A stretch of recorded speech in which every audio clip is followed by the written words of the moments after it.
You're not someone to mess with. I'm the nicest person in this room. But you're also the most terrifying. Yeah, I'm not a bully. I don't go around starting fights. I feel like you were a troublemaker. Everybody will look for every reason they can to be negative. While Dave was labeled as a criminal, John Cena was America's sweetheart. You were any good at your job, you wouldn't be standing here surrounded by security. He's just one of those suck-up, kiss-ass baby faces. You should be fired. I don't care what you think! As Dave Bautista's jealousy pushed him to the breaking point. Everything's going to Cena. Absolutely living the dream. I'm still out there busting my ass. It should have been me! And you stand up there expecting the business to be given to you. Who the hell you think you are? There was nights when it's like a war zone. Between you and me, who's better? Me.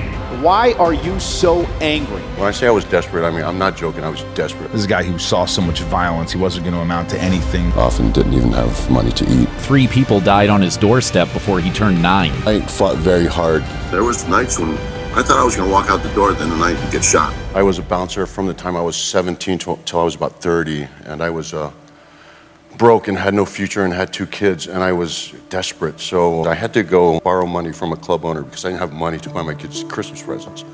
And I was so humiliated, and I just wanted to make a change, and I just didn't know what to do. I don't have an education. I don't really have any training or job training, but I have this great big huge body. They were advertising that you could come and try out to be a professional wrestler, and you go and you're paid like $300. And I left everything behind. When I say I was desperate, I mean, I'm not joking, I was desperate. I had nothing. I looked like a professional wrestler. I was always bigger than the rest of the kids, and I borrowed money and started training as a professional wrestler. And it was basically boot camp.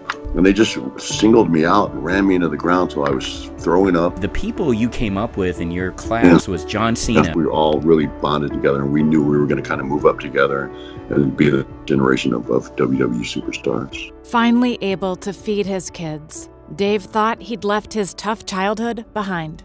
And I was very comfortable. I was making a very good living. People who grew up with me were just shocked to find out that I was, a professional wrestler, that I was speaking in front of people. I was just such an introvert. It's physical theater. It's very much a physical performance, and it was something I was very comfortable with. As Dave continued wrestling, he decided that he wanted to do more than just use his body. And I went and did a film as a favor for a friend. I love storytelling. I'm passionate about it. That's the way I wanted the direction of my career to go. My big goal is to be making films. I became obsessed with acting. But someone else got all the opportunities, leaving Dave behind. When WWE started doing films and commercials, and I noticed that everything more and more was going to Cena. He's very well spoken. He's good looking. He's educated. He's so all-American. But he's getting all these opportunities that I'm not getting.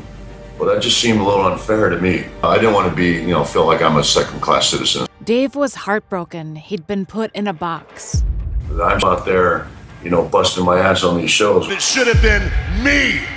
You're so cool you can't even show up on time. And you stand up there expecting the business to be given to you.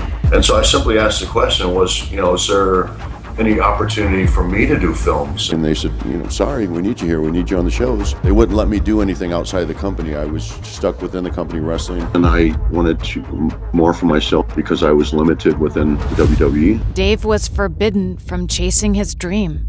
And I said, well, if you're not going to let me pursue something that I'm really passionate about, then I'm going to leave. I walked out the door and they didn't think I was going to, and I walked out on top. I said that I will never go back to wrestling until I prove what I set out to prove, and that was that I could make it as an actor. And I didn't leave the WWE because I hated it. I loved being there, but I had to leave, or I would have been limited for the rest of my life.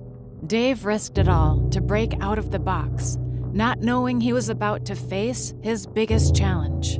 In Hollywood, they just have a bad perception of what professional wrestling is. And so those are some of the kind of the walls that I had to break down, those stereotypes. I lost everything because I took a chance on myself because I have this passion for acting. I was really desperate at the time. I'd hardly worked in 3 years. I'd gone broke. I'd lost all my money from wrestling. Finally got an agent. I wanted to focus on not so much being an action star and being a cliche character that people would expect me to be. I worked with my acting coach. A lot of times I just couldn't even get into audition. But one day, he was finally given a chance. And my agent says, I really had to fight you to get you this audition. Well, I don't want to get your hopes up. Did my audition. And she said, congratulations, Mr. Drax. And I literally just broke down. I was just a mess. And it was a big deal to me. And I worked and struggled and worked and struggled. And finally got the dream role of a lifetime in it. Dave had proven himself and decided to make peace with his past. First call I made after I rapped was, I said, hey man, I'd really like to come back and wrestle for a little bit. You're being inducted into the WWE, right? The Hall of Fame? Yeah, Hall of Fame, yeah. That's